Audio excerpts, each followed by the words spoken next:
आज के इस चर्चा में हम एक बहुत ही दिलचस्प और सच कहें तो एकदम एपिक विषय पर बात करने वाले हैं।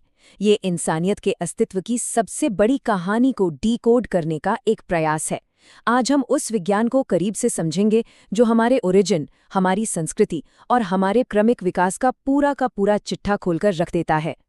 हम इंसानों के इतिहास को लेकर अक्सर एक बहुत ही गहरा सवाल उठता है, आखिर हमारी उत्पत्ति की असली कहानी है क्या? और आज का हमारा ये जो इतना जटिल, इतना मॉडर्न बिहेवियर है, ये आखिर विकसित कैसे हुआ? ये हमारे अतीत और वर्तमान का एक बहुत बड़ा रहस्य है। और इस महान रहस्य को सुलझाने के लिए, इस पहेली के हर एक टुकड़े को सही जगह पर जोड़ने के लिए एक विशेष अध्ययन की जरूरत होती है। आज का हमारा ये पूरा एक्सप्लेनर उसी अध्ययन पर आधारित है। तो चलिए सीधा मुद्दे पर आते हैं। भाग 1, एंथ्रोपोलॉजी यानी मानव शास्त्र आखिर है क्या? अगर हम इस विज्ञान के नाम को बिल्कुल माइक्रो लेवल पर तोड़कर देखें तो इसका मतलब एकदम साफ हो जाता है। एंथ्रोपोलॉजी असल में ग्रीक भाषा के दो बुनियादी शब्दों से मिलकर बना है। पहला है एंथ्रोपोस, जिसका सीधा सा अर्थ है मानव या इंसान, और दूसरा शब्द है लोगोस यानी अध्ययन करना। मतलब एकदम स्पष्ट है कि ये पूरी तरह से हम इंसानों का ही वैज्ञानिक अध्ययन है। अब जैसे जैसे हम इस फील्ड के दायरे को देखते हैं तो इसकी विशालता सच में हैरान कर देती है। मतलब ये विज्ञान हमारे प्राचीन शारीरिक विकास से लेकर आज की हमारी सोशल लाइफ तक सब कुछ कवर करता है। हमारी संस्कृति, हमारी परंपराएं, भाषाएं, यहाँ तक कि हमारे धर्म, रीति रिवाजों और व्यवहार, ये सब कुछ इसमें शामिल है। ये सच में कमाल की बात है कि एक ही विषय हमारी शुरुआत से लेकर आज के हमारे तौर तरीकों तक हर चीज की इतनी गहराई से जांच करता है। अब जाहिर है, क्योंकि ये विषय इतना बड़ा है, इसे गहराई से समझने के लिए कुछ खास शाखाओं में बांटा गया है। भाग 2, मानव शास्त्र की प्रमुख शाखाएं। और ये विभाजन बहुत ही शानदार तरीके से दिखाता है कि कैसे ये 5 अलग-अलग शाखाएं असल में एक ही मानव अस्तित्व के अलग-अलग हिस्से हैं। फिजिकल, कल्चरल, सोशल, आर्कियोलॉजिकल और लिंग्विस्टिक एंथ्रोपोलॉजी, ये पांचों मिलकर उस पूरी पहेली को सुलझाते हैं जिसे हम इंसान कहते हैं। तो आइए अब इनमें से हर एक ब्रांच को जरा करीब से समझते हैं। सबसे पहले बात करते हैं फिजिकल यानी शारीरिक मानव शास्त्र की। ये ब्रांच पूरी तरह से हमारे बायोलॉजिकल ओरिजिन पर फोकस करती है।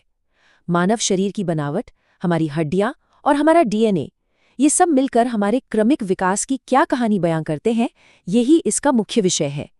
सीधे शब्दों में कहें तो हम शारीरिक रूप से आज जो भी हैं वो कैसे बने, ये शाखा हमें यही बताती है। आप बायोलॉजिकल बनावट से थोड़ा आगे बढ़ें तो बात आती है हमारे लाइफस्टाइल की, जिसे कल्चरल या सांस्कृतिक मानवशास्त्र डीकोड करता है। यह शाखा मानव संस्कृति, हमारी पुरानी परंपराओं, धर्म और लोक संस्कृति को समझने का काम करती है। इसमें एक बहुत ही दिलचस्प पहलू भी शामिल है, विवाह प्रणाली। दुनिया भर में लोग किस तरह के रीति रिवाजों को मानते हैं, वो सब इसी के अंदर आता है। सांस्कृतिक मानवशास्त्र ही जुड़ी हुई लेकिन थोड़ी सी अलग एक और ब्रांच है सामाजिक मानवशास्त्र।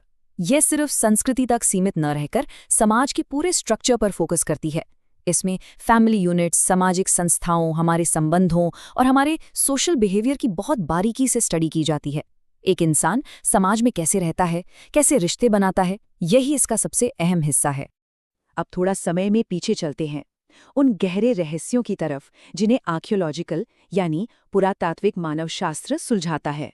इस ब्रांच में सदियों पुराने ऐतिहासिक अवशेषों, प्राचीन मानव सभ्यताओं के विकास और उनके द्वारा इस्तेमाल किए गए टूल्स या उपकरणों का अध्ययन किया जाता है। ये मानो मिट्टी में दबे उस इतिहास को बाहर निकाल कर लाता है जिसे हम लगभग भूल चुके थे। और फिर आती है एक बहुत ही डायनामिक ब्रांच, भाषाई मानवशास्त्र। हम इंसान आखिर संवाद या कम्युनिकेट कैसे करते हैं, हमारे बोलने की क्षमता कैसे विकसित हुई, कैसे कुछ बुनियादी आवाज़ों ने समय के साथ पूरी की पूरी भाषा का रूप ले लिया। ये शाखा इसी तेज़ इवोल्यूशन को समझती है जिसमें हमारी बोलियों और संचार प्रणालियों का पूरा इतिहास छुपा हुआ है। तो यहाँ सबसे अहम सवाल ये उठता है कि आखिर हम ये सब क्यों समझ रहे हैं, इसका फ़ायदा क्या है? भाग 3, मानव शास्त्र का महत्व। दरअसल ये विज्ञान एक स्टेप बाय स्टेप प्रोसेस के जरिए हमारे लिए बहुत वैल्यूएबल बन जाता है। सबसे पहले ये हमारी उत्पत्ति या ओरिजिन को समझने में मदद करता है। फिर ये अलग अलग समाजों की संस्कृति और परंपराओं को स्टडी करता है।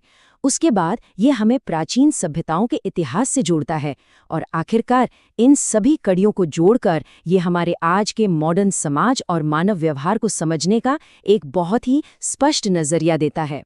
और हाँ, ये सिर्फ इतिहास की बात नहीं है, ये आज की चुनौतियों से निपटने का एक बेहद क्रिटिकल टूल भी है। सामाजिक समस्याओं को सुलझाने में ये बहुत काम आता है, जैसे कास्ट सिस्टम का एनालिसिस करना, धार्मिक डायनामिक्स को समझना और सामाजिक असमानता या इनइक्वालिटी की जांच करना।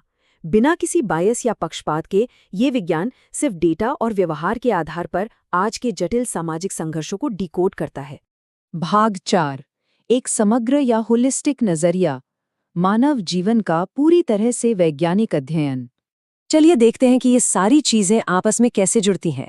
यहाँ हमें अतीत और वर्तमान का एक बहुत ही शानदार बैलेंस देखने को मिलता है। एक तरफ ये हमारे अतीत यानी प्राचीन सभ्यताओं और हमारी बायोलॉजिकल रूट्स का अध्ययन करता है, और ठीक उसी समय ये हमारे वर्तमान यानी आज के मॉडर्न सोशल चेंजेस और आज के मानव व्यवहार को भी बारीकी से परखता है। ये बिल्कुल ऐसा है जैसे अतीत की मजबूत नींव पर वर्तमान की इमारत खड़ी की जा रही हो। तो इन सब बातों से ये बिल्कुल साफ हो जाता है कि एंथ्रोपोलॉजी सिर्फ एक विषय नहीं है, बल्कि चीजों को देखने का एक मल्टी डायमेंशनल नजरिया है। आज की मॉडर्न एजुकेशन, इतिहास, समाजशास्त्र और कल्चरल स्टडीज में इसका रोल और इसकी अहमियत लगातार बढ़ती जा रही है। ये सच में एक ऐसा विज्ञान है जो मानव जीवन के हर एक पहलू को गहराई से समझने में हमारी लगातार मदद कर रहा है। और इस चर्चा को खत्म करने से पहले एक बहुत ही गहरा और सोचने पर मजबूर कर देने वाला सवाल सामने आता है। सोचिए, भविष्य के मानवशास्त्री हमारे आज के इस आधुनिक समाज की स्टडी कैसे करेंगे? जो स्मार्टफोन्स और गैजेट्स हम आज इस्तेमाल कर रहे हैं, वो आने वाले कल के लिए कौन से नए रहस्य छोड़कर जाएंगे? खैर, इस सवाल के साथ हम आज के इस एक्सप्लेनर को यहीं खत्म करते हैं। इंसानियत को समझने की ये जो हमारी जिज्ञासा है, वो बस ऐसे ही बनी।